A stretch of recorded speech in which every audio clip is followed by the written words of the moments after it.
So very recently, I made a video about Wakfu, a fairly popular French cartoon based on a game of the same name. In that video, I pretty harshly bashed Season 3 of Wakfu for being a convoluted mess of ideas. I said that the show attempted a lot of really interesting things, especially in regards to the characters and the arcs they went on, but overall I felt that the show failed to pay off these ideas in a meaningful way. I fully stand by these criticisms and my overall assessment of the season as being a downgrade from either of the earlier ones. However, after I finished making that video, I decided to check out the 4th season of Wakfu, one that I didn't even know existed until I made my first video on the show. And, it's perfect. It is inarguably a 10 out of 10 show. All of the issues I had with the 3rd season are fixed pretty much instantly as soon as the season rolls over. And even aside from that, the new content and ideas brought about in this season are so interesting and executed flawlessly. I have never seen a show turn around so quickly in my entire life. So let's take a look at what exactly changed for this show to achieve perfection. So first off, I think the easiest way to track how much the show changed in Season 4 is to look at how it addressed the problems of Season 3. I won't go too much into depth on what those problems are since I already made a video on that, but I do want to draw a comparison between the way some topics are handled between these two seasons. Also, pretty big spoiler warning for Seasons 3 and 4. The main issue with Season 3 was by far the characters. As the show goes on, the main party becomes more complex and multifaceted, but in the process they also just become less likable as people. The big, interesting character arcs they go on in Season 3 are all concluded so terribly that it reflects badly on them. One of the biggest examples of this was with Yugo, who throughout Season 3 of Wakfu was teed up to have to face one of his biggest mistakes: his impulsive decision to put his friend over the safety of the world in the OVA. This decision caused a ripple effect which cascaded down into creating some of the biggest tragedies in the world of 12, a decision that caused even his own brother to turn his back on him. We wait through the season for Adamai and Yugo to talk, and for Yugo to reflect on the error of his ways, but it never happens. Yugo and Adamai team up again because the villain is shown to want to destroy the world, and they all kind of hold hands and pretend all of this wasn't Yugo's fault in the first place. And Yugo also fails to show any form of self-reflection or guilt. The story seems to absolve Yugo of a lot and paint him as a character that's really incapable of facing the mistakes he's made. This problem is emblematic of a lot of the issues in Season 3. But amazingly, this big glaring character flaw is addressed immediately in Season 4. After arriving in the land of the gods, Yugo feels Orpo's death and goes off to reflect on his own. When Adamai approaches him, Yugo professes his guilt over the actions which caused all of Season 4 to take place. And Adamai in turn tells Yugo that his choice to take action did in fact save a lot of lives. Despite being impulsive, Yugo's courage in pushing forward and trying things did end up doing good. While this moment by itself doesn't fully redeem these characters from the last season, it was a massive indicator to me that this season was going to be different. This very simple but emotionally deep conversation between the two brothers is miles beyond any resolution we got from these characters before. It shows genuine self-reflection on both of their parts, something which should be expected with these two, and I'm so glad got to take center stage. In a similar vein, Ruel and Dally also faced character arcs in the previous season which put their flaws as a focus. For Ruel, it was his never-ending search for money and the ways in which he puts greed over the people in his life he should care about. And for Dally, it was his identity as a reincarnated god, the mistakes he's made in previous lives and the families he's neglected during his time as a god. In Season 3, Ruel has to face his wife Arpagon, who he abandoned for money, but in doing so, Ruel is also not forced to face the error of his ways. He kinda just offers a blanket apology and is forgiven because of how much Arpagon loves him. In turn, Dally has to face Gultard, a son he had and neglected in a previous life. However, after beating Gultard's evil self in a battle, the two Yops just kinda dance off together. Dally barely even apologizes for or acknowledges Gultard's resentments toward him. As I said, the lack of emotional resolution at the end of these character arcs reflects badly on these two characters that we're supposed to be rooting for. It makes it feel like the story refuses to actually condemn their actions as bad, despite showing how messed up they were. And again, Season 4 of Wakfu immediately takes steps to remedy this. Immediately after Ruel and Arpagon split up from the main group, Ruel shows his wife the fortune he amassed over the years. In response to this, Arpagon is understandably furious, having to come face to face with the money he chose over the life they could have had together. But Ruel just doesn't seem to understand why Arpagon is so upset, showing that he hasn't fully overcome his character flaw. And thankfully, he is forced to face consequences for the way in which he hurt his wife. Arpagon takes his entire fortune and goes around redistributing it to the poor and destitute. First off, this makes me love Arpagon as a character. Taking Ruel's money and using it for good to try and teach him a lesson is such a cool thing to do, and Ruel on his journey to stop Arpagon has to come face to face with the good his money is doing, eventually culminating in him accepting that his gold is better used helping people than rotting in a safe. This is the level of character growth and follow-through that I expected from this arc in Season 3. You can't frame Ruel as this person who abandons his wife for riches and then somehow expect us to be fine with him not facing the music. Arpagon needs to condemn Ruel for his actions, and Ruel has to grow and mature as a person. Without these two things, the character arc in Season 3 falls flat. And even though it does come a bit late, I do love that Season 4 puts its effort into making things right. Similarly, as soon as Dally leaves the main group with his family, he starts putting effort into making things right with his son Gultard. As the Sadleygroves are going off to their house, Dally invites Gultard to come with them, putting effort into making sure he feels included and is part of the family. This effort continues throughout the season, to the point where Gultard is basically fully integrated as a member of their house by the end of the show. The father and son are clearly close and are connecting a lot more than they've had a chance to before. This development is just so heartwarming to me. It shows that Dally wants to make his past mistakes right, and even though he doesn't have a big emotional apology, he does put consistent time and care into connecting with his son. And honestly, I like that more. It makes more sense for someone as simple and pure-hearted as Dally to try and make things right in this way, and I love the choice to redeem their family dynamic like this. As you can see, Season 4 of Wakfu puts a lot of thought into adding on to the ideas from the previous seasons of the show. But in addition to that, it also gives more characters the spotlight, allowing more people to get focus and arcs than ever before. I could talk about a lot, but for the purposes of this video, I'll narrow it down to just a few. I want to talk about Amalia's utilization in the season, Eva and Flopin's development as characters, and Quilby and Armin's redemption. So to start out with, I really didn't like Amalia in the last season. I thought that they dialed all of her worst, most unlikable character traits up to 11 in a way that really buried any of the charm I felt she had as a character. She was mean and selfish and often acted spoiled in a way that was just really annoying to watch. I was very scared going into the season, since honestly there were a lot of things that could have made her even more insufferable as a character, but to my surprise, the writers pretty much immediately brought her back to form. Despite having a lot of pressure riding on her shoulders and more responsibility than ever, Amalia is still a good person. She's kind to people in a way that she just wasn't in the previous season, and is still able to have fun when the moment calls for it. And outside of that, she's shown to be a very mature and capable person, someone who's able to make decisions for both the good of her friends and the people she's supposed to rule.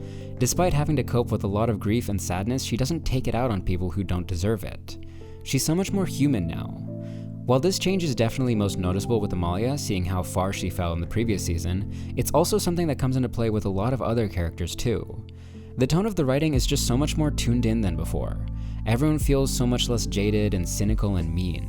When things are serious, the show lets the writing get dark, but outside of that, the main cast are all still friends and good people, which is not a sentiment that I had in Season 3. Another big problem with Season 3 was the balance of characters. While a lot of the main party got focus episodes and moments where they could shine, a lot of others got really heavily shafted in their use. Eva and Flopin are probably the biggest examples of this happening. Eva wasn't really allowed a character arc in the third season, and Flopin was often overshadowed by his more hyperactive little sister. Season 4 finally recognizes this and gives them something to work with. When the Sadleygroves finally return home after their adventure, they meet with an old blind Craw who says that he's Eva's dad. First off, he's just really cool as a character, and his backstory as an assassin adds a lot to the world that we never got to explore before. But his involvement in the story also gives Eva and Flopin their biggest character moments thus far. Madagascan tries to talk to his daughter and explain himself, hoping to connect with her and his grandkids, but Eva isn't having any of it. She tells him to leave and barely gives him a chance to explain himself. While even Eva admits that her treatment of her father is harsh, she still stands by it, saying that some family connections aren't worth fighting for. While, as the audience, this choice does seem very extreme, it makes a lot of sense for Eva as a character. Eva's been forced to grow and mature on her own, without the help of a mother or father. For her dad to finally appear and try to connect with her must be really hard to swallow. From her perspective, realizing that he's been there the entire time and purposefully let her feel alone must be worse than thinking she never had a dad in the first place. However, Eva isn't the only one affected by Madagascan's appearance. He also inspires Flopin to make the biggest decision he's been allowed to make so far, the choice to leave his family and go adventuring with his grandfather. Flopin reveals in a note that he's felt overshadowed his entire life. Growing up in a house with heroes for parents doesn't make it easy to find yourself. And especially now with a literal god for an older brother and a very overbearing younger sister, Flopin doesn't feel like he can measure up. So he decides to go off on his own and try to make a name for himself to prove his own worth as a person. That's such an understandable motivation to give a character like Flopin, and I love the choice he makes to go adventuring with his granddad. These two moments give these characters depth in a way they've never been allowed to have until now. Flopin and Eva have felt like secondary protagonists since the start of the OVA. They've never had the freedom or depth to be anything more. But with these moments, no matter how small they are within the season, they're finally given a chance to feel like fully established people. They both have deep inner worlds and personalities and wants that are unique to them. And the choice to put focus on these aspects of their character lead to some truly beautiful moments. The scene where Eva comes to terms with Flopin's message, where she has a vision of him saying farewell and embraces it crying, it was really touching. That moment made me feel so much, and I'm really grateful to the season for giving these two a scene like that. The last character thing I want to talk about is the choice to redeem certain characters from the previous seasons. The simpler one is Armin, Amalia's older brother. Armin has been a pretty shallow, semi-antagonist over the course of the show. He's just a human obstacle that the main party often have to argue around and butt heads with. But with the death of his father at the start of season 4, he finally starts to show some depth as a character. Amalia's often been the one to deal with the brunt of Armin's bad attitude. He's very dismissive of her and rarely hears her out. But finally, as Amalia is mourning the death of her father, Armin comforts her. He admits to being an awful person in the past and confesses to being jealous of how much their father adored her. And throughout the season, he does genuinely seem to be making attempts to do better. He's a lot kinder to Amalia, and despite still being hard-headed and prideful as the leader of his people, ultimately he's the only ruler to give Yugo a chance and take his side. Unlike before, where he came off as a one-dimensional jerk who only did things out of spite, he now takes the role of a well-meaning but immature king, one who has strong opinions and a lot of pride but is truly willing to do whatever it takes to help his people. He even has a really genuine and funny interaction with Dally, someone who he's been at odds with the entire show. The two of them have a conversation that mirrors one they had back in season 1, with Dally commenting on how much Armin has changed. Throughout the season, I truly felt as though Armin was redeemed, and by the end of the show, I was cheering him on just as much as any of the other main characters. Now, compared to Armin, the far more challenging feat in my opinion was in attempting to redeem Quilby. Unlike Armin, who was a mildly aggravating minor obstacle, Quilby was the season 2 antagonist, the main one, the one responsible for all of the tragedies that took place during that arc. In any show, it is a massive undertaking to attempt to redeem a character like that, to take someone who represented so much evil and turn them into a hero. But somehow this season managed to do it, and I think the way they tackled that challenge was really admirable. To me, Quilby has always been an incredibly entertaining character. His mania and apparent insanity coupled with his dedication to his plan made him a really fun character to hate. He's the kind of memorable antagonist that you love to root against. And instead of trying to redeem Quilby by changing who he is and making him all kind and apologetic, they just lean into his character even more. He's incredibly biting and sarcastic and clearly still has his touch of insanity. But in this season, his goals simply align with the main characters. He truly does want what's best for his people, the Eliotropes, and with the unifying force of their mother, he no longer tries to fight for control over them. Despite being accused time and time again by Yugo of betraying his people and allying with the main antagonist, he never does. He always makes moves that are for the benefit of the heroes, despite doing so in his normal aggravating way. And eventually, he's the key to helping the heroes triumph. He's converted so cleanly from a lovably hateable antagonist to an honest anti-hero, and that transformation is so well done in my opinion. The biggest moment that solidified his change to me was when he sparred with Yugo. Thinking Quilby was responsible for the main conflict, Yugo attacks him out of anger, and after a long and pretty one-sided battle, Quilby comes out on top. But despite having Yugo pinned to the floor and having the ability to hurt him, Quilby doesn't. By the end of the show, Quilby genuinely becomes one of my favorite characters in all of Wakfu. He's unpredictable and crazy, but well-intentioned at the same time.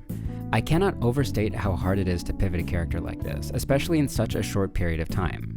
But the show manages it, and it's truly a testament to how amazing the writing is in this season. All of this character stuff I just mentioned cleanly leads into another aspect of the show which I think is worth talking about. Something that, in my opinion, I've never seen executed as well as was done here. And that is the pacing. All of the character arcs I mentioned above, the deep moments and the characterization, all of that and more was fit into 13 20-minute long episodes. And if you don't know, that's a really short run for a show.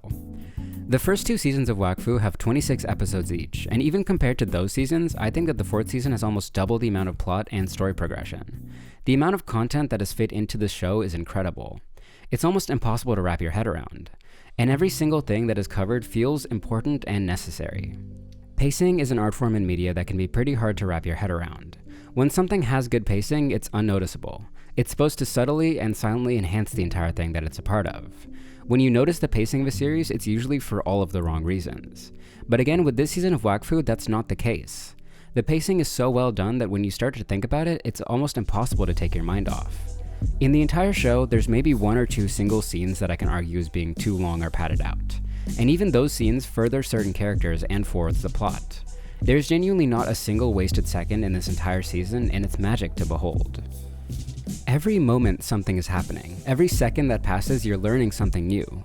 Characters shift in and out of focus depending on where the show wants to put your attention, but everyone is always moving forward in their own ways. And that's the part that's so artfully done in my opinion. The flow of the story. For example, Amalia leaves Yugo and goes to the City Kingdom in episode 2. When she's there, she mourns her father's passing and reconnects with Armin, who takes her to the Council of 12, where Yugo appears again and introduces the world to his mother. After that, she goes back to her kingdom just in time to get looped into the first attack by the Necros, at which point she meets with Yugo again to fight alongside him. Her story occasionally splits off from the main plot, but it always comes back. Every beat of her story is either important to her or the world at large, and this is true for all of the characters that receive focus in this season. I want to stress again that what I just described may not sound too remarkable by itself. Certain characters will always be well thought out in where they are placed and where the flow of the story takes them. But what makes this show so incredible is how high the batting average is. Every important character has an incredible amount of care put into their actions, and all of their individual stories weave together to form the final product of this show. I wish I had the words to explain the pacing further, but I don't think anything I can say would do it justice. If you are a writer or enjoyer of media, I just really recommend you check out this season. It will be worth your time, I promise. One of the last things that I wanted to touch on when it comes to this season is the overall plot of the arc. Wakfu has always had some pretty exceptional villains. Nox has such a cool design, Quilby was a really fun and creative villain, and Orpo had a very sympathetic plan and interesting backstory. But out of all of them, I think the Necros are probably the coolest antagonists that Wakfu has ever had. They are thoroughly menacing, with designs that are actually unnerving and sound design and animation that add to that feeling. And I adore their leader Tauros so much. From beginning to end, he is a terrifying presence. Whenever the main character so much as brush shoulders with him throughout the season, the tension goes through the roof. I remember getting actually stressed out when Yugo tried to escape the Necro world. That's how much presence they gave this guy. But in creating the Necros, the writers set themselves up for a really hard time with making this season. The entire Necro faction is fully immortal. No matter what is done to them, they cannot die, and even worse, they are immune to any energy weapons. Normally with a show like this, there would be some kind of magical item that would suddenly allow the Necros to be defeated. That's kind of what I expected the conclusion to be anyways.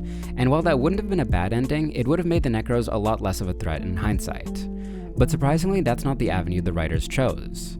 Instead of making some deus ex machina to save the world, the Necros never really become less of a threat. The only way the heroes succeed is by working around their immortality in some really creative ways. I really respect this decision to work within the constraints of the world. The heroes come up with a very interesting and well thought out plan and have to put their lives on the line to pull it off. They barely succeed by a hair's breadth due to the sacrifice of some pretty important characters. I wasn't expecting the show to take the finale this seriously, but leading up to the end of the show, the severity of the situation never decreases in the slightest. I always felt like the heroes were one step away from being foiled, and it kept the tension so high. Tauros never came off as incompetent or cocky. The heroes had to fight tooth and nail at every step to gain an advantage, and I love a show that can take its ending seriously. I have to say, I do wish some things were explained a bit more thoroughly. I've seen a lot of other people have that same problem with Season 4 as well. The inclusion of Locus as the first mechasm we actually get to see in the plot is so cool, but it also raises a lot more questions than I think got answered. And I had some confusions on the power of stasis as a whole. But seeing how packed this season was already, I find it hard to blame the show when it already had so many things to do in such a short run. And instead of pretending like these things were resolved, I like that some chapters are left open-ended. I just hope some of these questions are answered in later seasons or in other side stories. And no matter what, that small qualm isn't enough to knock this show down to anything less than a 10 out of 10. The last thing I wanted to say is that the production value for the show is out of this world. The last season looked really good too, but it still fell short in a couple key regards. I felt like the action sequences were a bit uninspired despite looking very cool. They all kind of boiled down to Dragon Ball Z spectacle fights without much actual choreography or direction. But the fourth season is gorgeous from start to finish. I think they had to have hired a dedicated fight coordinator for this because the action is so top-notch.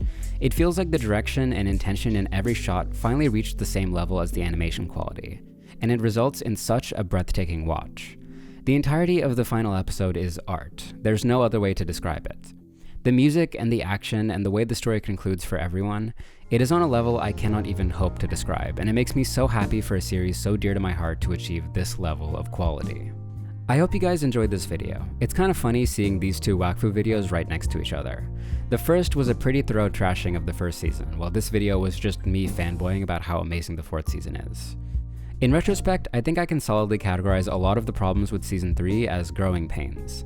It's the middle child between the first two arcs and this one, and thus it was bound to have a lot of issues. I still stand by my assessment of season 3, but since it resulted in such an amazing conclusion to the show, I think I can at least give it an extra point or two. Overall, season 4 of Wakfu is perfect. I recommend it to anyone watching this, longtime fans of the show or otherwise. And if you enjoy, make sure to support the studio behind this show. They clearly deserve it. Thank you so much for watching.